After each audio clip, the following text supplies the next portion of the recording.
নমস্কার, আমরা স্বর্ণালী paramedical pharmacy nursing institute থেকে এসেছি, হুগলি তারকেশ্বর ব্রাঞ্চ, স্বর্ণালী প্যারামেডিক্যাল ফার্মাসি নার্সিং ইনস্টিটিউট। আজকে আমরা ডিপ্লোমা ইন ফার্মাসির একটা ইম্পর্ট্যান্ট টপিকস পড়াচ্ছি, যেটা আমাদের ডিপ্লোমা ইন ফার্মাসির ফার্স্ট ইয়ারে একটি পেপার রয়েছে, যেটার নাম হচ্ছে ফার্মাকগনোসি।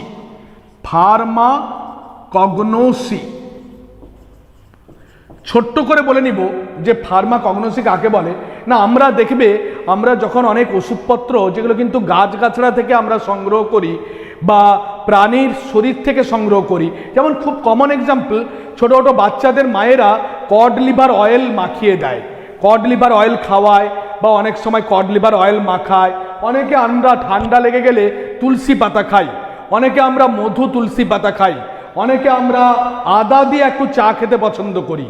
তাহলে এই আদার নিশ্চয়ই কিছু না কিছু মেডিক্যাল বা মেডিসিনাল গুণাবলী আছে, নিশ্চয়ই হানি বা মধুর নিশ্চয়ই কিছু মেডিসিনাল গুণাবলী আছে, নিশ্চয়ই কড লিভার থেকে যে অয়েলটা এক্সট্র্যাক্ট করা হচ্ছে তার কিছু মেডিসিনাল গুণাবলী আছে। তো সেই সমস্ত সাবস্টেন্সগুলো যেগুলো গাছগাছড়া বা পশু পাখির দেহ থেকে সংগ্রহ করে সেটা আমরা কোনো রোগ সারাতে বা তার মেডিসিনাল গুণাবলীগুলিকে আমরা ব্যবহার করতে দৈনন্দিন জীবনে আমরা যারা ব্যবহার করি, সেই সমস্ত ওষুধ সম্পর্কে বা সেই সমস্ত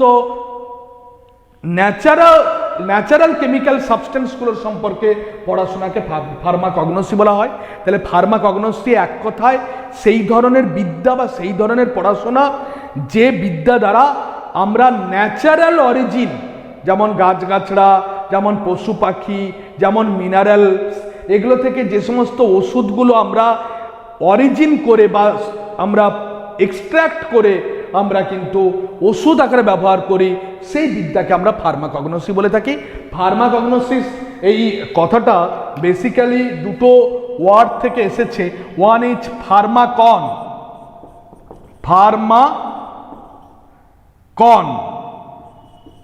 মানে হচ্ছে ড্রাগ। কোন ড্রাগ? না, প্রধানত ফ্রম ন্যাচারাল অরিজিন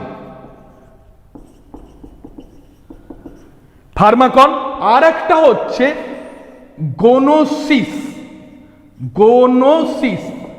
গোনোসিস কথার অর্থ হচ্ছে নলেজ। তাহলে what is pharmacognosy? Knowledge of the drugs from the natural origin, তাদেরকে বলা হয় ফার্মাকগনোসি। তো ফার্মাকগনোসির আমরা প্রচুর ড্রাগ সম্পর্কে পড়ব, তার মধ্যে আজকে ইম্পর্ট্যান্ট টপিকস যেটা ফার্স্ট ইয়ার বা পার্ট 1-এ রয়েছে, ভোলাটাইল অয়েলস। তো আমরা আগে দেখব যে what is volatile oils.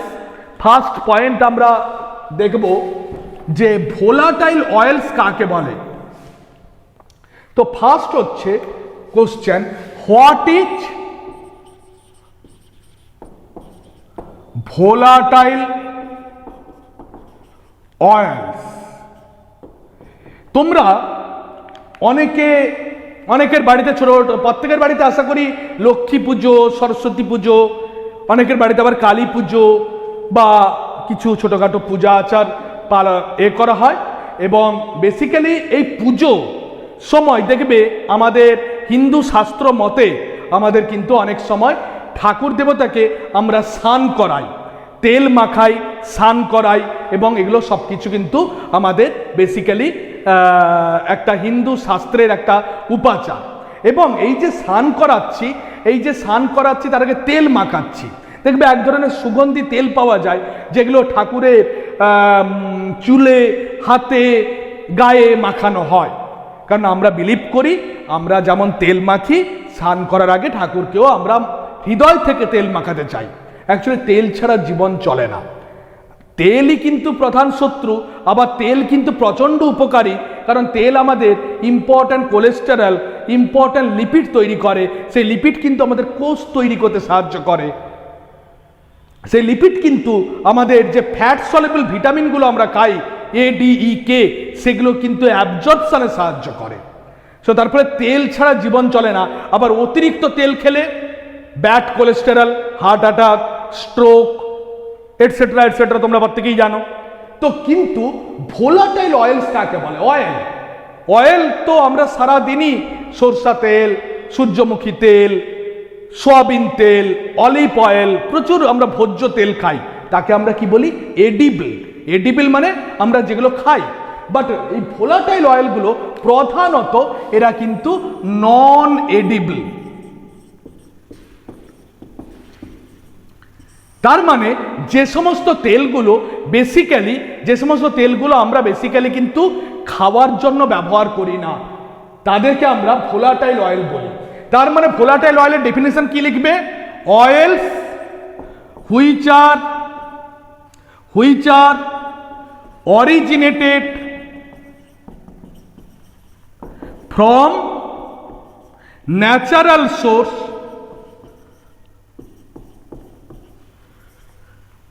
but evaporated মানে ভেপার হয়ে উড়ে যায়, easily having a specific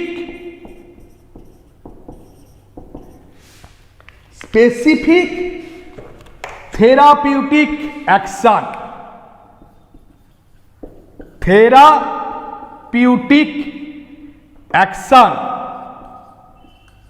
and specific order। তার মানে ভোলাটাইল অয়েলস কাকে বলা হচ্ছে? যে সমস্ত তেলগুলো আমরা ভোজ্য রূপে ব্যবহার করি না এবং যারা সাধারণত গাছগাছড়া থেকে পাওয়া যায় এবং যেগুলো খুব বাতাসে রাখলে সহজে উবে যায়। তুমি একটা কোণে কোনো অরেঞ্জ ফ্লেভারের তেলকে ওই কর্নারে তুমি শিশি খুলে রেখে দাও, খুব তাড়াতাড়ি করে উবে গিয়ে চারদিকে একটা অরেঞ্জি গন্ধ তৈরি করবে। তার মানে সহজে উবে যাচ্ছে এবং তাদের স্পেসিফিক থেরাপিউটিক অ্যাকশন রয়েছে। আমরা অরেঞ্জ এসেন্স অয়েল অনেক সময় রান্নার কাজে ব্যবহার করি ফ্লেভারিং এজেন্ট হিসাবে। তো স্পেসিফিক পারপাসে ব্যবহার করা হয় এবং তাদের স্পেসিফিক একটা ক্যারেক্টারিস্টিক গন্ধ রয়েছে, তাকেই বলা হচ্ছে ভোলাটাইল অয়েলস। তাহলে তোমাকে যদি কোশ্চেন আসে ডিফাইন ভোলাটাইল অয়েলস, না ভোলাটাইল অয়েলস আর those type of oils which are originated from the natural source but evaporated easily, having a specific therapeutic action and a specific order, মানে একটা সুমিষ্ট গন্ধ রয়েছে। সেকেন্ড আমরা আসবো যে ভোলাটাইল অয়েলকে আমরা ক্লাসিফিকেশন করব। সো নেক্সট আমরা আসবো ক্লাসিফিকেশন। আমরা ভোলাটাইল অয়েলে এক্স্যাক্টলি কোন ধরনের সাবস্টেন্স প্রেজেন্ট আছে সেই অনুযায়ী আমরা ক্লাসিফাই করব। যেমন ফার্স্ট আছে alcohol containing volatile oils containing, যেমন অ্যালকোহল মানে OH গ্রুপ রয়েছে ওখানে প্রেজেন্ট। যেমন এক্সাম্পল আমরা বলতে পারি পেপারমিন্ট। তো এখানে অ্যালকোহলিক গ্রুপ রয়েছে এবং পেপারমিন্ট অনেক সময় খাওয়া হয়, ঠান্ডা ঠান্ডা লাগে, খুব সুন্দর লাগে। সেকেন্ড আমরা অ্যালডিহাইড কন্টেনিং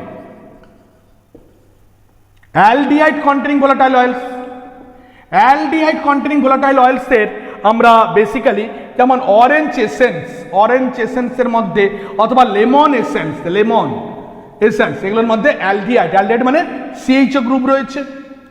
তারপর হচ্ছে কিটোন কন্টেনিং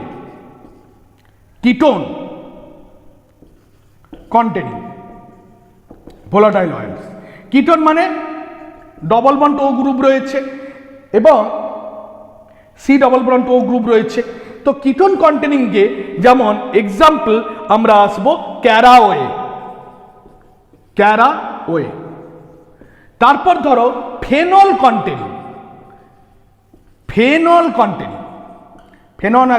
একটা অ্যারোম্যাটিক সাবস্টেন্স। ফেনলের স্ট্রাকচার কেমন হয়? এই একটা বেঞ্জিন রিং এবং এখানে OH আছে, that is phenol containing volatile অয়েলসের এক্সাম্পল যেমন হচ্ছে ক্লপ আমরা আজকাল প্রচুর বাটনা বা মশলায় ব্যবহার করি। তারপর হচ্ছে হাইড্রোকার্বন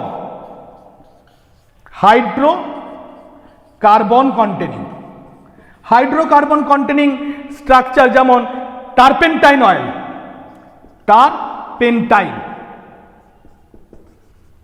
ইন্ডাস্ট্রিতে ব্যবহার করা হয়। তারপর ধরো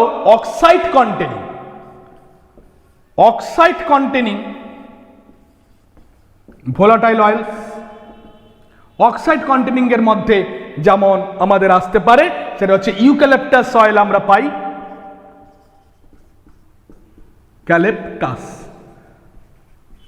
ইউক্যালিপটাস গাছ আমরা প্রত্যেকে দেখেছি, প্রত্যেকে তার গাছের পাতাটা সুমিষ্ট গন্ধ আছে। So this are the classification. তো তোমাকে যদি বলে যে ক্লাসিফাই ভোলাটাইল অয়েলস, না, according to the substance present in the volatile oils, there are 5 types of volatile oils. One is alcohol containing, that is the peppermint, at least একটা example. Aldehyde containing, that is orange or lemon oil. Ketone containing, that is caraway. Phenol containing, that is clove. Hydrocarbon containing the turpentine, এবং oxide containing volatile oils, that is eucalyptus oil. Now আমরা চলে যাব characteristics. volatile oils এর কিছু special characteristics আছে। So এখন আমরা characteristics আলোচনা করছি। ক্যারেক্টারিস্টিক্স সো ভোলাটাইল অয়েলস এর কিছু স্পেশাল ক্যারেক্টারিস্টিক্স আছে। ফার্স্ট ক্যারেক্টারিস্টিক্স, এরা কিন্তু সুন্দর একটা ক্যারেক্টারিস্টিক্স গন্ধ আছে। সেকেন্ড ক্যারেক্টারিস্টিক্স, এরা কিন্তু দ্রুত উড়ে যায়, তাহলে ইজিলি ইভেপারেট। থার্ড ক্যারেক্টারিস্টিক্স, এরা হচ্ছে নন পোলার, মানে এরা কিন্তু ওয়াটার সলেবল নয়, এরা কিন্তু অ্যালকোহল অথবা কিটোন সলেবল। ফোর্থ ক্যারেক্টারিস্টিক্স হচ্ছে এরা কিন্তু কালারলেস হওয়ার জন্য অনেক সময় দেখবে ঠাকুরের কাজ করতে গেলে যদি শাড়িতে ভোলাটাইল অয়েলস পড়ে যায় তাহলে কোনো রকম দাগ ছোপ লাগে না, কিন্তু তুমি যদি কেরোসিন তেল, তুমি সরষা তেল, তুমি যদি মানে অন্য সূর্যমুখী তেল পড়ে যায় সেখানে একটা পার্মানেন্ট স্টেন তৈরি হয়। তার ফলে colourless and not produces any stain. এবং ফাইনালি যেটা ক্যারেক্টারিস্টিক্স, সেটা হচ্ছে বেসিক্যালি এরা optically active. What is optically active? আমরা অপটিক্যাল আইসোমারিজম পড়েছিলাম। What is optical isomerism? না, সাপোজ কোনো একটা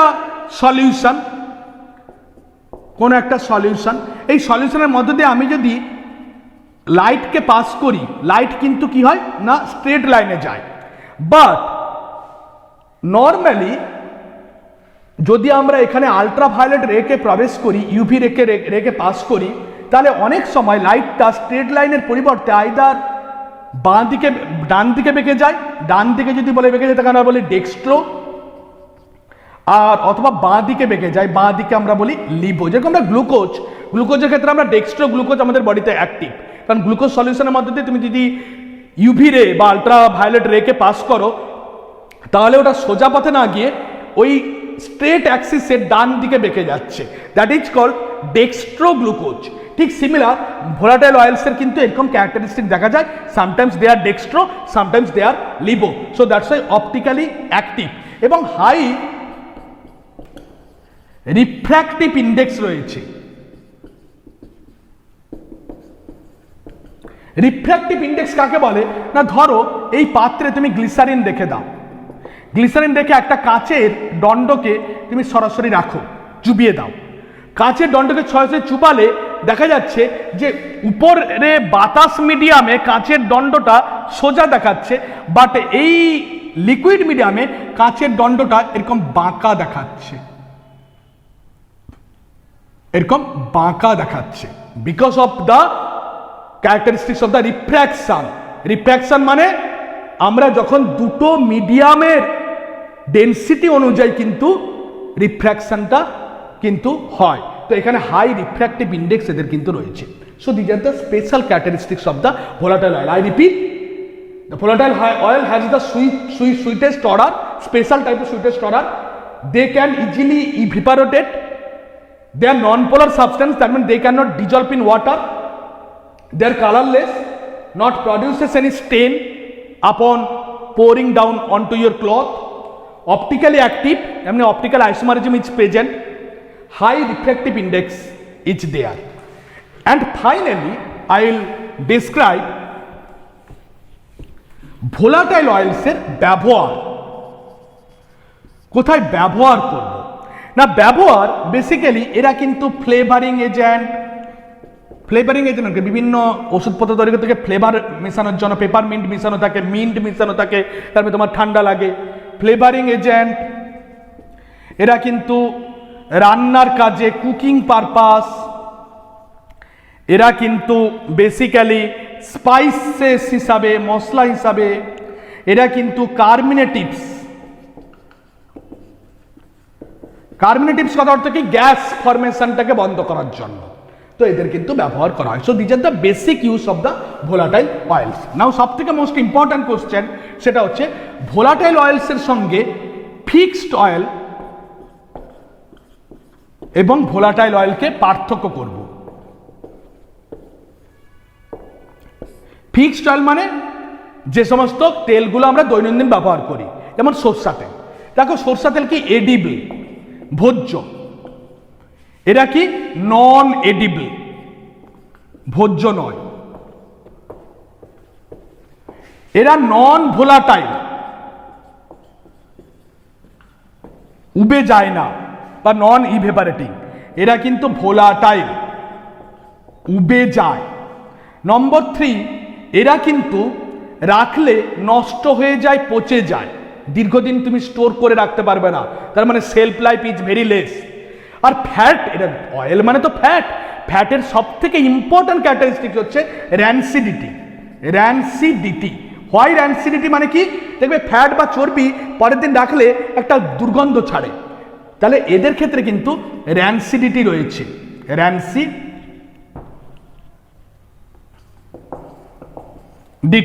বাট এদের কিন্তু র্যান্সিডিটি নেই, নট র্যান্সিড।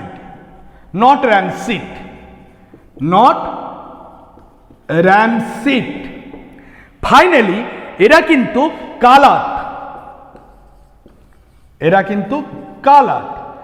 কালারফুল, এরা কিন্তু কালারলেস, কোনো কালার নেই, কালারলেস। এবং এরা কিন্তু পার্মানেন্ট স্টেন তৈরি করে, কারণ একটা সরষা তেল পড়ে গেলে তোমার দেখবে গায়ে দাগ লেগে যাচ্ছে। আর এরা কিন্তু পার্মানেন্ট স্টেন তৈরি করে না, নট পার্মানেন্ট স্টেন। একটা এক্সাম্পল দিয়ে দাও, ধরো মাস্টার্ড অয়েল, এক্সাম্পল, এখানে এক্সাম্পল দিয়ে দাও, ধরো লেমন অথবা পিপারমিন্ট।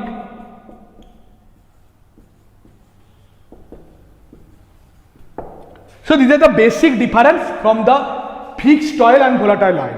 ফিক্সড অয়েল খেতে পারি যেগুলো ভোজ্য, এটা নন ভোজ্য। এটা ফিক্সড অয়েল উবে যায় না, ভোলাটাইল অয়েল উবে যায়।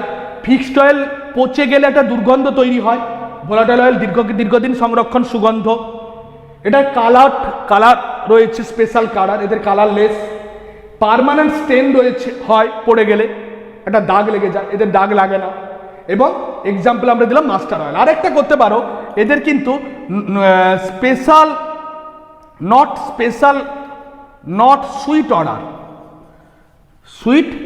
অর্ডার, সুগন্ধ খুব একটা বেশি নেই, বাট এদের কিন্তু সুগন্ধ আছে, sweet order. So this is all about volatile oils থেকে এই আজকে আমাদের টপিকস ভোলাটাইল অয়েল আমরা কমপ্লিট করলাম। এই কোশ্চেনগুলোই প্রধানত ফার্মাসি পরীক্ষায় পার্ট 1-এ আসে। এবং যদি ভালো লেগে থাকে তাহলে আমাদের এই ক্ষুদ্র প্রচেষ্টাটা অবশ্যই লাইক করবেন, শেয়ার করবেন, এবং অবশ্যই আমাদেরকে আরও অনুপ্রাণিত করুন, আরও বেশি করে লাইক করুন, যাতে আমরা ভালো আরও এই একাডেমিক প্রত্যেকটা টপিকস নিয়ে আমরা ভিডিও আলোচনা করতে পারি। তার ফলে যাদের দূরবর্তী ছাত্রছাত্রীরা রয়েছে তারা ঘরে বসেই পড়ার সুযোগ পাবে, এবং আমরা খুব স্বল্প মূল্যে এবং সঠিকভাবে কনসেপচুয়ালি ডি ফার্মা পড়াচ্ছি, পিসিআইয়ের আন্ডারে ভর্তি করাই এবং নিজেরাই পড়াই এবং প্লেসমেন্টের বন্দোবস্ত করে দিই। থ্যাংক ইউ, ভালো থাকবেন।